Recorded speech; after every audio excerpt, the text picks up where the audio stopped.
डोली को नचाने वाले हैं वो अपने ही स्वयं के लोग होते हैं, किसी और के यहाँ कंधों पर डोली नहीं नाचती। पहला सवाल ये था। और दूसरा सवाल ये था कि वो जो डोली है उसमें कुछ खास किस्म की लकड़ी का प्रयोग किया जाता है। यदि आप उसको कंधे पे एक दो बार उछालेंगे तो स्वयं जो है नाचेगी। चमत्कार कुछ नहीं है, शक्ति नहीं है, ये सब एक सेटिंग है। क्या आपका दरबार एक सेटिंग है? लोगों ने सवाल ये उठाए थे कि चावल से हरियाली कैसे हो सकती है, क्योंकि चावल तो फल है। हाँ, जौ से हरियाली हो सकती है, लेकिन आप तो प्रकृति के विरुद्ध जा रहे हैं। ये कैसे हो सकता है कि चावल से हरियाली हो जाए? क्या आप विवाह करेंगे? नमस्कार, आप देख रहे हैं सत्यवाणी लाइव और मैं हूं आपके साथ दीपक सिंह गोलू। भाई सच क्यों ना बोलूं, सच दिखाना ही मेरा काम है। साथियों, बड़े हर्ष के साथ मैं आप लोगों को बता रहा हूं कि आज से मैंने अपना नवीन प्लेटफॉर्म प्रारंभ कर दिया है और इसकी शुरुआत आज मैं मां भगवती सुरकंडा देवी के दिव्य और भव्य दरबार यानी कि जो ढालवाला में दरबार लगता है माता रानी का, वहां से कर रहा हूं। और मेरे साथ जो शख्सियत हैं, आप इन्हें भली भांति जानते होंगे, किसी परिचय के मोहताज नहीं हैं। अजय बिजलवाण जी। बहुत सारी लोकप्रियता इस दरबार की है, बहुत लोक मान्यता इस दरबार की है, लेकिन एक साल पूर्व आपने देखा होगा कि इस दरबार को लेकर बहुत सारे वाद विवाद हुए और कई प्रकार की जो है आलोचनाएं भी इस दरबार को सहनी पड़ी। तो हम आज दरबार की लोकप्रियता और आलोचना दोनों पर चर्चा करेंगे। आप लोग बने रहिए मेरे साथ। बिजलवाण जी हैं, बहुत बहुत आपका स्वागत है, आपने समय दिया, बहुत धन्यवाद। प्रणाम, जय माता दी। सर्वप्रथम तो आपको इस नवीन प्लेटफॉर्म की जो है हार्दिक शुभकामनाएं और बहुत बहुत साधुवाद। जो आपके जितना भी जनता जनार्दन है, जो आपके प्रेमी जन हैं, उनसे यही नम्र निवेदन रहेगा कि वह जो है आपको वही प्रेम, जो पहले प्रेम था, वही प्रेम अभी भी बना रहे और आप और निखरो और परमात्मा आपकी कृपा करे। अच्छा बिजलवाण जी, बहुत ज़्यादा लोकप्रियता है आपके पास। मैं देखता हूँ आप जाते हैं तो लोग फूल बिछाते हैं, पैर छूते हैं, आशीष लेते हैं, दरबार में इतनी भीड़ होती है। इस दरबार की शुरुआत कहाँ से हुई, कब हुई और कब आपको लगा कि माता भगवती की कृपा मुझ पर हो रही है? भगवती की जो कृपा है यहाँ बाल्यकाल से ही रही। ये तो मुझे भी श्रवण करने को मिलता है। उसमें लोगों का हाथ है, उसमें इन प्रिय लोगों का हाथ है, भक्तों का हाथ है। और उस भक्तों की भक्ति ने ही मुझे जो है वह प्रियता दी है। वही भक्ति जो है, वो जो लोग प्रेम करते हैं ना, वो प्रभु को प्रेम करते हैं और उस प्रेम का पात्र मैं बन गया। वो प्रेम पात्र मैं बना, उस चीज़ का मैं अपने आप को भाग्यशाली मानता हूँ कि प्रभु की कृपा से ये सब हुआ है। और बाकी मेरे अंदर कोई गुण नहीं, मेरे अंदर कोई वो नहीं, सिर्फ प्रभु की प्रभुता से, प्रभु के कर्मों से, जो मैंने कर्म किए और परमात्मा के जो प्रभुता मुझे मिली, जो उसका आशीष मिला, उसकी कृपा से ये सब है। अच्छा बिजलवाण जी, एक बात बताइए, आप बता रहे बाल्यकाल से ही माता की कृपा हुई, तो इसकी शुरुआत कैसे हुई? आपको कब लगा कि मेरे अंदर माता का प्राकट्य हो रहा है और माता दरबार चाहती है? ऐसा कब महसूस हुआ आपको? देखिए, जब छोटा था तो कुछ ऐसी घटनाएं हुई जो कि क्या कहते हैं, मेरे माँ जी पिताजी बताते हैं, मेरे ताऊ जी औरों ने भी, कईयों ने ये कहा था कि इसे बाहर की चीज़ें मत खाने देना, क्योंकि इसके अंदर कोई दैविक कृपा है। इसके अंदर दैविक कृपा है, क्योंकि जो कहता था वो तथाष्ट हो जाता था। तो उस चीज़ से उन्होंने जो है, मेरे माँ जी पिताजी औरों ने मेरा बाहर जाना बहुत कम कर दिया। बहुत चीज़ें ऐसी थी कि मैं बाहर का रहन सहन नहीं, फिर लेकिन प्रभु को कुछ और ही मंजूर था। मैं जब अपने 10वीं से इंटर करके आ गया, जब मैंने 10वीं से जो है हाई स्कूल क्रॉस कर दिया, उसके बाद उत्तराखंड बोर्ड से किया है। लेकिन मेरी इच्छा थी कि मैं पंडिताई लाइन में जाऊं। मेरी इच्छा थी कि मैं जो है ब्राह्मण बनूं और उच्च कोटि का ब्राह्मण बन के जो है प्रभु की प्रभुत्ता को प्राप्त करूं। तो उसके लिए जो है जब मैं आया तो पतरी से हरिद्वार नज़दीक है, हरिद्वार में कहीं एडमिशन नहीं मिला। क्यों? क्योंकि उसने सब कुछ लिखा हुआ है। तो मुझे एडमिशन मिला ऋषिकेश में। अब ऋषिकेश में मिला तो मिला हॉस्टल नहीं, क्योंकि हॉस्टल सारे फुल थे और फुल भी बोल सकते हैं। दूसरी, इतना भी हमारे घर में आमदनी नहीं थी कि हॉस्टल में रख सकें, तो मुझे आश्रम में रखा गया। आश्रम में ऐसी, जब घर से दूर था तो ऐसी कई घटनाएं हुई, जैसे बाहर की चीज़ खाने पर जो है मेरा अचानक बीमार पड़ जाना। कई ऐसी चीज़ें होती हैं जो हमें सूटेबल नहीं हो पाता है। तो वहाँ बिल्कुल बहुत सात्विक है, बहुत पौराणिक मंदिर है, पर कई ऐसे लोग भी थे जिनके कारण से जो है थोड़ा सा लस्ट विस्ट हो जाता था। तो मैं क्या कहते हैं, वहाँ से छोड़कर जो है अपने रहने लग गया। तो वहाँ पर जैसे कोई परेशान आ जाता था तो उसको बोल देना, फिर क्या कहते हैं, उसके द्वारा उसके कहना कि फिर उसके 2 से 4, 4 से 6, 6 से 8 अपनी साथियों को बुलाना। ऐसे करते करते करते करते चावल देखते देखते जो है कि फिर उसके बाद जब ऐसी प्रक्रिया प्रारंभ हो गई कि 2 से 4, 4 से 6, 6 से 8, आज पूरा पंडाल यहाँ भरा पड़ा है ये चीज़ पहले थाल पे देखी जाती थी। आप प्रभु की प्रभुता क्या हुई, क्या ऐसा संजोग बना, उस संजोग ने आगे ऐसा संजोग बनाया कि प्रभु आज यहाँ पर बिठा रखा है। आज प्रभु ने अपनी सेवा में बिठा रखा है। प्रभु चाहता है कि लोगों की वो सेवा हो, उसके लिए जो है रविवार दरबार सजता है।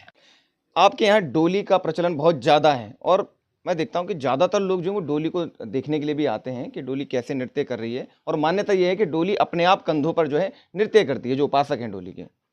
तो डोली को लेकर ये सवाल किसी ने मुझे कहा था कि ये सब सेटिंग है दरबार में, क्योंकि जो डोली को नचाने वाले हैं वो अपने ही स्वयं के लोग होते हैं, किसी और के यहाँ कंधों पर डोली नहीं नाचती। पहला सवाल ये था।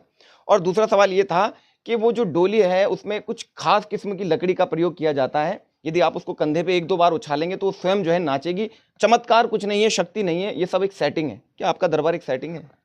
देखिए, जो ये कह रहे हैं कि सेटिंग है, तो मैं उनको बता दूं कि आइए आप भी आओ ना, आप अपना झोला बैग लेकर सब आओ और जो है यहाँ प्रभु की सेवा कीजिए। सेवा करने के बाद आप डोली को कंधे पे ले लीजिए। आप कल ही आकर मेरे पास कहेंगे कि मैं कंधे पे आके डोली नचा दूं, तो ऐसा तो मुझे भी राजी नहीं। आप आइए, सेवा दीजिए, परमात्मा के आगे सेवा दीजिए। लड़कों ने 2-2 साल तक सेवा दिया, नहीं तो अभी जो नए लड़के जुड़े उनसे पूछिए कि जो सेवा दे रहे हैं वह भी परमात्मा की उस प्रभुता को पाना चाहते हैं, उस जगदम्बा को अपने कंधे पर रखना चाहते हैं, तो उसके लिए वो सेवा दे रहे हैं। आप सेवा दीजिए। जिस दिन भगवती आपसे क्या कहते हैं यह करने के लिए तत्पर हो जाएगी, मैं कौन होता हूँ रोकने वाला। यह जो है सब उसके हाथ में है। चलिए, आप मानते हैं कि ये शक्ति और भाव का विषय, यदि आप भाव से आएंगे तो शक्ति भी आपको देखने को मिल जाएगी। चलिए, एक प्रश्न और बहुत बड़ा है, लेकिन मैं चाहता हूँ आप एक शब्द में इसका जवाब दें। क्या यहाँ लोगों के संकट दूर होते हैं? देखो, वो मुझे आकर बताते हैं कि हमारे संकट दूर। मैं तो नहीं कहता कि यहाँ संकट है। अरे मैंने क्या कहा, मेरे तो यहाँ भक्ति है, मेरा भाव है, मेरा भाव है। और मेरे भाव जो है परमात्मा से ये हैं कि जो तेरे दरबार पे आए वो खाली हाथ ना जाए। वो मुझे आकर बताते हैं कि महाराज हमारा ये कार्य हुआ, महाराज हमने ये किया, आज के भगवती ने ये कहा था, ये कार्य हो गया। मुझे उस चीज़ पे अपने परमात्मा पर गर्व होता है कि यहाँ पर निराश होने वाला व्यक्ति नहीं है, निराश होने वाला। लेकिन उसका भाव कैसा है वो उस पे निर्भर करता है। वो जिस भाव से आएगा, मैं उस चीज़ का साक्षी हूँ कि हाँ, वो जगदम्बा उसे जो है उस रूप से फल देगी। ये तो उसका भाव है। अच्छा, कुछ लोगों ने आपको ये कह के भी संबोधित किया है, मुझसे कहा कई लोगों ने कि आप बागेश्वर धाम सरकार की तर्ज पे ही काम कर रहे हैं, उतना ही लोकप्रिय आप हुए हैं। यदि वो पूरे भारत में हैं तो उत्तराखंड में आप हैं, और लोग प्रेम भी बहुत करते हैं आपको। तमाम जगह में देखता हूँ, कथा में बुलाते हैं, इतनी लोकप्रियता है, फोटो खिंचाते हैं, बच्चे भी आपको बहुत चाहते हैं। कभी ऐसा भाव नहीं आया कि यार अपू नीच भगवान है? देखिए, इंसान परमात्मा नहीं हो सकता है, जी। चाहे वो कितना भी बड़ा क्यों ना परमात्मा नहीं हो सकता है। मैंने कहा अजय बिजलवाण को जानने की ज़रूरत नहीं है। ये सारा जो कुछ है ये भगवती का है, ये सब कुछ भगवती का है। आज मेरा शरीर है, कल नहीं होगा तब भी तो कोई दूसरा लोकप्रिय होगा, लेकिन प्रभु करेगा तब ना। मेरी क्या लोकप्रियता है? मेरी कोई लोकप्रियता नहीं। मुझे एक जो ये शरीर दिया है, पंच तत्वों का जो शरीर है, जब ये कल के दिन उसी परमात्मा में विलीन हो जाएगा, उस समय भी कोई और लोकप्रिय होगा। ये तो प्रभु की प्रभुता है। इस पे अहंकार आना, इस पे ये सोचना कि हाँ मैं ही परमात्मा हूँ, ये तो बहुत गंभीर विषय हो जाएगा। भगवान ने जहाँ उठा के पटक के नीचे ले आएगा, क्योंकि वो तो अहंकार स्वीकार नहीं करता। वो चाहता है कि परमात्मा जो आपको मिला है वह जो है आप उसे सुव्यवस्थित करके रखें और अच्छे ढंग से अन्य को भी उसमें जोड़ें। अगर धर्म के मार्ग पे हैं, धर्म के मार्ग पे और लोगों को भी जोड़ें। ये परमात्मा का रास्ता होता है, ये परमात्मा की भक्ति होती है। अच्छा बिजलवाण जी, ये तो आपकी लोकप्रियता की बात हुई। अब आलोचना पर भी आते हैं, क्योंकि सवाल बहुत सारे उठे थे आपको लेकर, इस दरबार को लेकर। और एक सवाल ये उठा था कि आप चावल से हरियाली जमाते हैं हाथ में, मतलब आप नहीं, माता का जब प्राकट्य होता है तब। लेकिन लोगों ने सवाल ये उठाए थे कि चावल से हरियाली कैसे हो सकती है, क्योंकि चावल तो फल है। हाँ, जौ से हरियाली हो सकती है, लेकिन आप तो प्रकृति के विरुद्ध जा रहे हैं। ये कैसे हो सकता है कि चावल से हरियाली हो जाए? सर्वप्रथम मैं प्रकृति के विरुद्ध नहीं जा रहा हूँ, वो परमात्मा है। अगर आप ये मानते हैं कि परमात्मा है जो करने ना करने में सक्षम है, फिर आक्षेप कैसा है, ये वाद विवाद कैसा है? प्राकृतिक के विरुद्ध है तो परमात्मा को आप प्रश्न चिन्ह कर रहे हो। और वो मैं नहीं करता, मैं तो करता ही नहीं। मैंने क्या कहा, कोई ठीक हो रहा है तो प्रभु ठीक कर रहे हैं, कोई यहाँ से जो है फल पा रहा है तो प्रभु कर रहे हैं। ये चावल की हरियाली प्रभु कर रहे हैं, तो इस पे मैं कैसे बता सकता हूँ? मेरा तो एक ही सिद्धांत है, भक्ति करो, भाव करो, क्या पता परमात्मा आपको जो प्रश्न चिन्ह मुझ पे लगा रहे हैं, उससे अच्छा है कि आप भाव करो, आप भक्ति करो, तो उससे आपको और फल मिलेगा।